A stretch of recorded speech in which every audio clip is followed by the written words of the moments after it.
Hello everyone, it's time for another edition of Mr. E's Paint.net Tutorials, starring me, Mr. E. Episode 5, Not So Top Secret Files. Today we're going to discuss the various file types you'll be using in Paint.net. But before we do, I want to cover 3 important topics. 1. Always save your work as you're going along. Nothing's more frustrating than getting halfway through a project only to have the power go out or something else befall you and you lose all your hard work. 2. Always remember to make backup copies of your work. You could put it in the cloud, you can put it on a SD card or a jump drive. Hey, you could reformat an old AOL 3.5-inch floppy disk and save it on there. I don't care, but please back up your work somewhere. 3. Set up your directory right from the start. Don't wait till you already have 200 images clogging up your photo folder on your laptop or desktop. You should start from day one organizing your pictures and images that you use in Paint.net in a very orderly fashion. Trust me, you'll be glad you did in the long run. Okay, now that I've got the preaching out of the way, let's get to the main topic. In Paint.net, you can save your work in various image platforms. You can even save it in the old-fashioned Microsoft Paint bitmap if you want. But the 3 most common ones we're going to be dealing with are JPG or JPEG, PNG or PNG, and PDN or Paint.net files. So what are these 3 file types and when should you use each one? Well, let's take a look at them. We'll start with the PDN. Okay, this is a PDN file of a poster I use at my jazz club in my online virtual world that I belong to.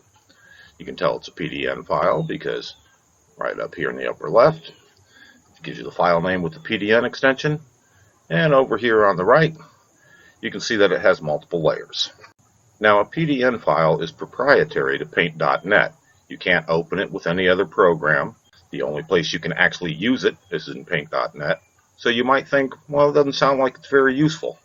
However, a PDN file can actually be saved with all the layers intact. You'll notice over here in the layer box that I have 6 layers going on at one time. I could not save this as a JPG or a PNG and have multiple layers.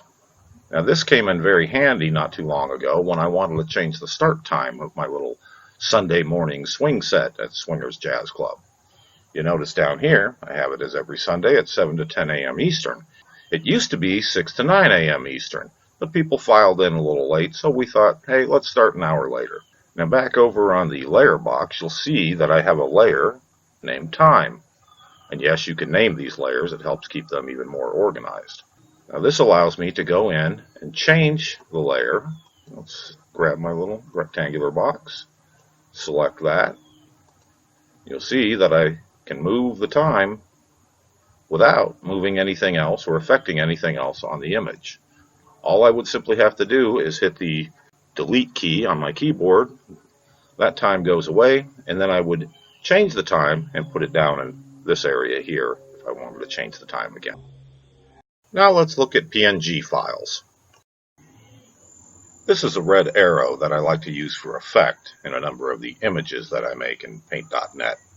Now you notice, just kind of like in our PDN files, this PNG file has transparent background. The advantage that PNG has over JPG is that you can actually save images with a transparent background. Okay, so what about the JPG file? That's actually the standard way you will save pictures. And here's why. This is a very high resolution picture, 1920 by 1080 pixels. It's a very nice landscape and would probably be suitable for maybe your desktop on your Windows computer. Now, I have saved this in 2 different versions. One is a JPG file and the other is a PNG. Now, which version should I use? Well, it's not a transparent image. There's really nothing to see through here. So it should be a JPG. And the biggest reason is the file size. I'm going to go up here to File and Open, just to show you where I've saved them. And up here on my removable disk E, you can see I have everything broken into separate folders. This one is my demo for JPG versus PNG. So I'll open that. And I have two versions of that same picture. The first one, the JPG version, is 543 kilobytes. The PNG version of the same picture is 8 times the size, 4,366 kilobytes. So really, if you're having a picture that it doesn't need to be transparent, that there is no transparency on, it would behoove you from a space standpoint on your computer to use a JPG version. So let's recap. Use the JPG formats for most of your standard flat pictures. Use the PNG format when you have a picture that has transparency. And use a PDN file when you have a picture that you want to save in multiple layers. Now let's see how they all work together.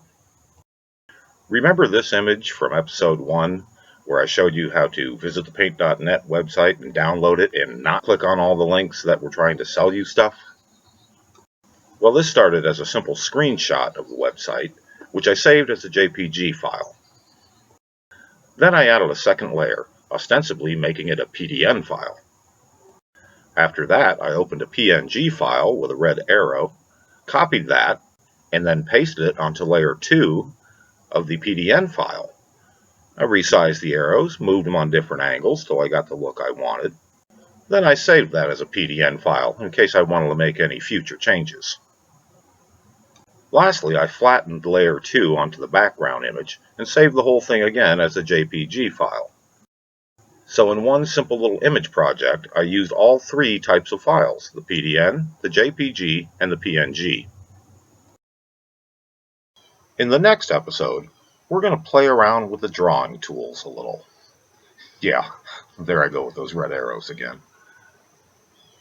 Thanks for watching, and we'll see you next time on Mysteries Tutorials.